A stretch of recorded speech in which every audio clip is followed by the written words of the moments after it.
That particular afternoon in October 1872, a conversation arose in the Reform Club.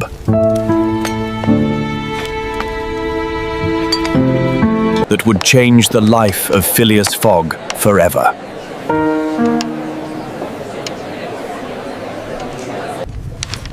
The news had spread through London. The Bank of England had been robbed of £55,000. The thief had escaped, leaving the city in shock.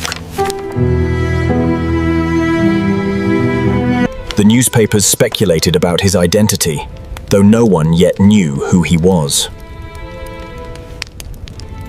Some members of the club spoke of the robbery while reading the Dane's paper.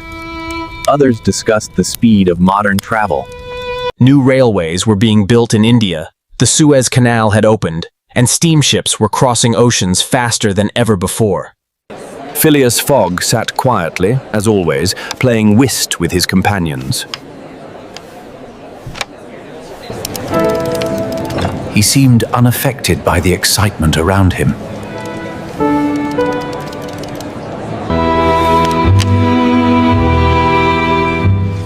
His calmness made him mysterious. And some of the gentlemen often wondered if anything could truly surprise him. One of the players, Mr. Ralph, set down his cards and declared,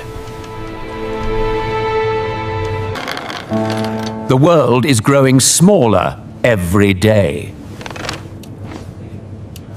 Why, gentlemen?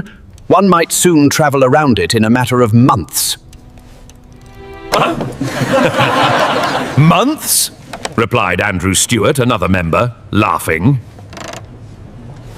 "You are too generous, Ralph. With all these steamships and railways, one might do it in 8 days or even less." The group chuckled, but Stewart's words caught the attention of Mr. Fogg. He raised his calm eyes from the cards and spoke in his measured voice. 80 days. It can be done.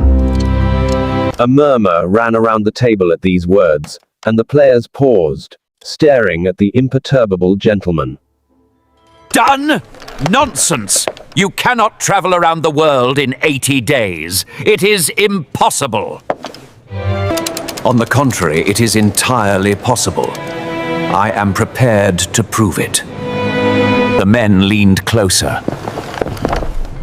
You speak seriously, Fogg? I never speak otherwise. Then explain yourself. Without hesitation, Mr. Fogg produced a small notebook from his pocket.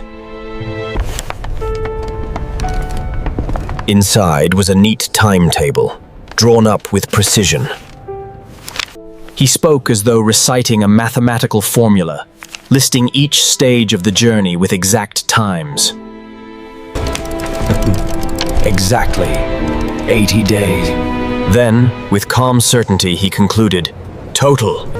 London to Suez, 7 days. Suez to Bombay, out of town, 13 days. Bombay to Calcutta, how? 3 days. Hong Kong to Yokohama, Minvi 6 days. Yokohama to San Francisco and Taiwan, 22 days. San Francisco to New York, Proper, 7 days. New York to London, Cutler, 9 days. Total, 80 days.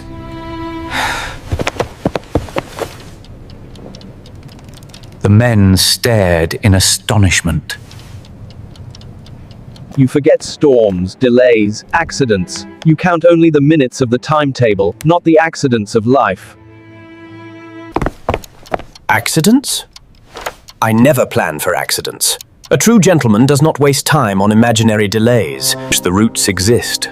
The ships sail. The trains run. The journey is possible. Impossible! Even if you succeed in reaching India, the rest of the world will defeat you.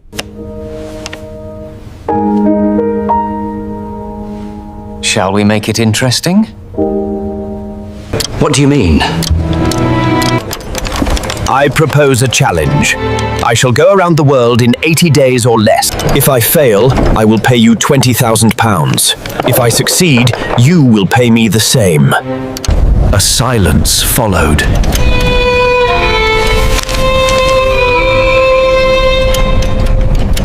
£20,000. It was an enormous sum, enough to buy an estate or fund an entire railway project.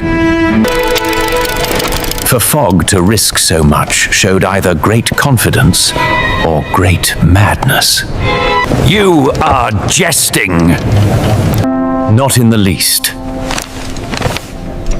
Shall we say the challenge is accepted? One by one, the men agreed. They were curious to see if this eccentric gentleman would truly attempt such a ridiculous venture. A contract was drawn up and signed. You will leave when? Immediately. Today, October 2nd, at 8:45 in the evening, I shall take the train to Dover, and from there to Calais. I shall return here to the Reform Club on Saturday, December 21st, at the same hour. Gentlemen, mark your calendars.